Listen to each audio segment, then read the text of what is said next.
আসসালামু আলাইকুম প্রিয় দর্শক, আজকে আবারও নতুন একটি ভিডিও নিয়ে চলে আসলাম আপনাদের মাঝে। আজকে আপনাদের সাথে শেয়ার করব গ্রাম বাংলার ঐতিহ্যবাহী কিছু অনুষ্ঠান, যে অনুষ্ঠানগুলো শীতকালে হয়ে থাকে।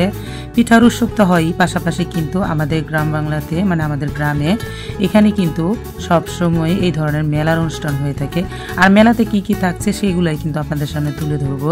এখানে কিন্তু বাচ্চাদের জন্য জাম্পিং করার একটা যে জাম্প দেয় মানে লাফালাফি করে সেই জিনিসটাও কিন্তু সেট করে নিয়েছে ওরা। আর এখানে কিন্তু বিভিন্ন ধরনের নাগরদোলা, যেটাকে চড়গাছ বলা হয়, এদিকে ঘোড়াতে চড়তে পারবে মানুষ, এইসব জিনিস। তারপর আরও আছে নৌকায় দোলা, তারপর আরও আছে আপনার এখানে রেলগাড়িতে, মানে ওইটাকে কি বলে, রেলগাড়িতে উঠতে পারবে, যে সবাই উঠছে আর কি, ছোট ধরনের রেলগাড়ি।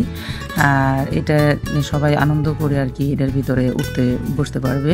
তো এই ধরনের জিনিসপত্রগুলো আমাদের এই মেলাতে আছে। এরকম না, পুরা শীত জুড়েই মানে পুরা শীতকালীন সময়টাতে কিন্তু বিভিন্ন জায়গাতে এই ধরনের অনুষ্ঠানগুলো হয়ে থাকে। আর আমাদের এদিকে গ্রামের মানুষ সবাই অনেক বেশি পছন্দ করে মানে এরকম জিনিসে উঠা চলাফেরা, বাচ্চাদেরকে নিয়ে যাওয়া। যেহেতু চিড়িয়াখানা, তারপরে শিশু পার্ক, তারপর আপনার আরও আছে বিভিন্ন জায়গায় যেতে হয়, এই জায়গায় তেমন একটা ভিড় হয় না। আর গ্রামের পরিবেশে কিন্তু সেই আনন্দটা বাচ্চারা এদিকেই পেয়ে থাকে, তার জন্য সবাই অনেক আনন্দ উল্লাস করে, কিন্তু বড়রাও উঠে দেখতে পাচ্ছেন। আমাদের এখানে এই মেলাগুলো খুব সুন্দরভাবে এনজয় করা হয়।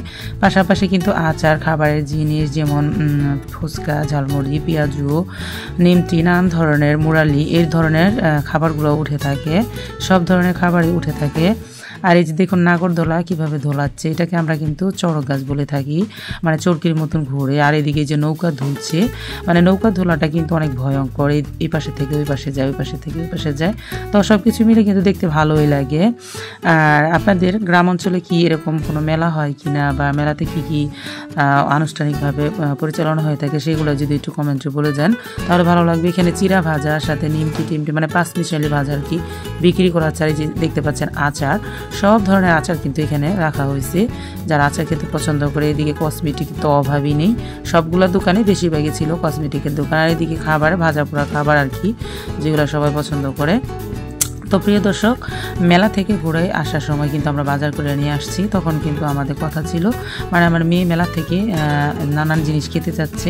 তো ওর বাবা বলছে তুমি এখন কিছু খাবে না, কারণ মেলার জিনিসগুলোতে এমনিতে তো দোকানের জিনিসগুলো প্রতিদিন একটা কাস্টমারের হিসাব থাকে, তারা ওই অনুযায়ী করে থাকে, কিন্তু মেলাতে কোনো একটা হিসাব থাকে না। অনেক মানুষ বেশি হয়, আবার কম হয়, এর জন্য তারা পরিমাণে সবসময় সব কিছু বেশি তৈরি করে থাকে, যেটা বাসিও হতে পারে। আর বাচ্চাদের কিন্তু এই ধরনের খাবারগুলো একদম পেটের জন্য খুবই খারাপ, স্বাস্থ্যের জন্য খুবই খারাপ। এর জন্য বাবা বলছে তোমাকে আমি এই ধরনের খাবার খেতে দিব না, চলো বাসায় তোমার জন্য আমি পোলার চাউল আর মুরগি নিয়ে যাই, সেটাই তুমি রান্না করে বাসায় খেয়েও। তো ও খুব আনন্দ সহকারে বলছে ঠিক আছে। তো ওকে নিয়ে আমরা কিন্তু এখানে মুরগি আর পোলার চাউল রান্না করব, তার জন্য পোলার চাউল কিনে নিয়ে আসছি। আমি খুব সাধারণভাবে আজকের পোলার চাউলের রান্নার রেসিপিটা আপনাদের সামনে দিয়ে দিচ্ছি।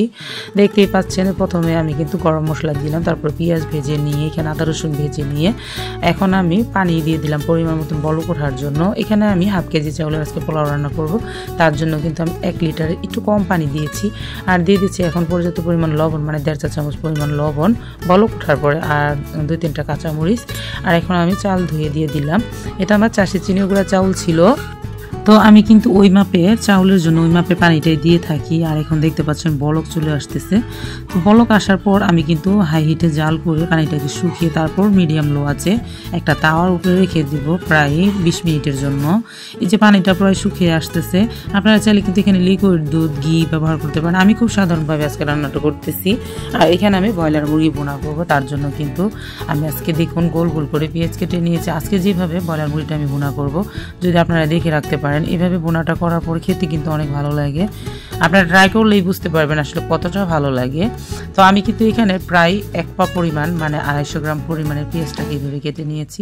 আর এটাকে আমি তেলের উপর একটু লালচা কালার করে ভাজবো, খুব বেশি ভাজবো না, তাহলে পেঁয়াজটা গলে যাবে। আমি এই ভুনাটাতে সবসময় কিন্তু পেঁয়াজটাকে একটু দেখা যাবে, মানে খাবার সময় আমার মুখে লাগবে এরকমভাবে রাখি, একবারে গলায় ফেলি না, গলায় ফেললে তরকারিটা মিষ্টি হয়। তো আপনারা কিন্তু অনেক ভুনাই করেছেন, কিন্তু আজকের মতন ভুনা করে দেখবেন। এই যে দেখতে পাচ্ছেন পেঁয়াজের উপরে কিন্তু আমি সরাসরি মুরগি মুরগির মাংসটা দিয়ে দিচ্ছি। আর এখানে এক এক করে আমি মশলাগুলো দিয়ে দিব। প্রথমে দিয়ে দিব 1.5 চা চামচ পরিমাণের লবণ, তারপর দিব 1 চা চামচ পরিমাণ মরিচের গুঁড়া, ঝাল কম বেশি যারা খাবেন তারা বুঝে দিবেন, হলুদের গুঁড়া, ধনিয়ার গুঁড়া সামান্য পরিমাণ, আর গরম মশলার গুঁড়া দিয়ে দিলাম 1 চা চামচ একটু কম, আর দিয়ে দিলাম জিরার গুঁড়া 1 চা চামচের একটু কম। আমি এখানে আস্তা গরম মশলা ব্যবহার করিনি, আমার গুঁড়া ছিল তার জন্য, আপনারা চাইলে আস্তা গুঁড়া মশলাগুলো এখানে দিয়ে দিতে পারবেন। এখন এই যে সব মশলার সাথে একটা মিশ্রণ, এটা দিয়ে কিন্তু আজকে এই যে তেলের উপরে পেঁয়াজের সাথে ভাজা ভাজা করবো আর কি। এটা কিন্তু কষানো হচ্ছে না, এটা আমি তেলের উপরে জাস্ট মাংসটা সহকারে মশলাটাকে ভেজে নিচ্ছি।